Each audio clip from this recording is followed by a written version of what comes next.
যে মানুষটাকে কখনো দেখিনি, যার কণ্ঠস্বর কখনো শুনিনি, যার পবিত্র সান্নিধ্যে উপস্থিত হওয়ার সৌভাগ্য কখনো হয়নি, যে মানুষটা আর আমার মাঝে 1400 বছরেরও বেশি সময়ের ব্যবধান, সে মানুষটা কেমন করে এত আপন হয়ে গেল?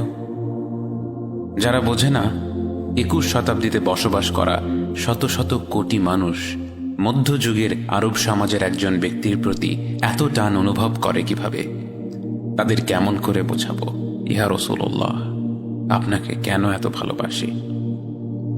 আপনার স্মরণে আজ শত কোটি অন্তর ভালোবাসায় ভরে ওঠে।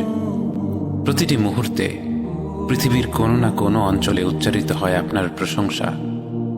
আপনাকে কেউ কিভাবে না ভালোবাসবে ইয়া রাসূলুল্লাহ? আপনার মুখে যে সবসময় ছিল এক মন ভোলানো হাসি।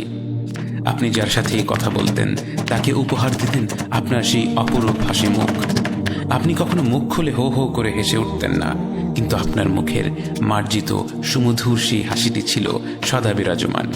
যাদের সৌভাগ্য হয়েছিল আপনাকে দেখার, তাদের কেউ কেউ আপনাকে সূর্যের সাথে তুলনা করেছে, কেউ কেউ করেছে চাঁদের সাথে। তাদের শব্দ তালিকায় এর চাইতে সুন্দর কিছু থাকলে তারা হয়তো সেই শব্দই উল্লেখ করত। আপনার ঘ্রাণ ছিল মনোমুগ্ধকর, অঢেল পরিমাণে সুগন্ধি ব্যবহার করা ছিল আপনার সুন্নাহ।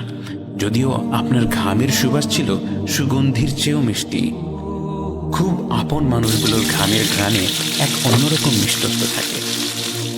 যে ব্যক্তি হাবিবুল্লাহ অর্থাৎ স্বয়ং আল্লাহর সবচেয়ে প্রিয় বান্দা, তার ঘামে যে এক অলৌকিক সুবাস ছিল তাকে আর বলার অপেক্ষা রাখে?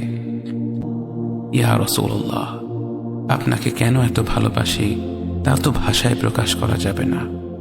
তবে যতটুকু ভালোবাসা আপনার প্রাপ্য ততটুকু তো আপনাকে ভালোবাসতে পারি না। কথায় আপনাকে যতটা ভালোবাসি, কাজে তো তেমন করে ভালোবাসতে পারি না।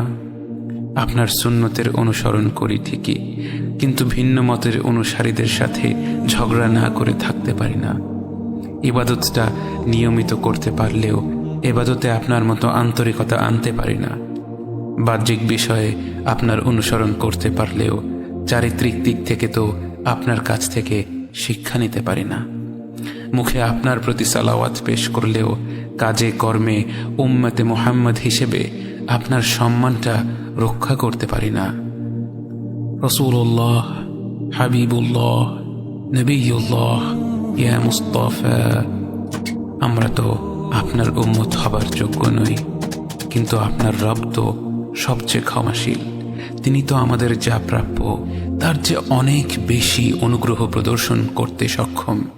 আপনি আমাদের যতটুকু ভালোবেসেছেন তিনি তো আমাদের এর চাইতেও বেশি ভালোবাসেন। আমরা আমাদের ভুল ত্রুটি সম্পর্কে যতটুকু অবগত তিনি তো তার চাইতেও বেশি অবগত।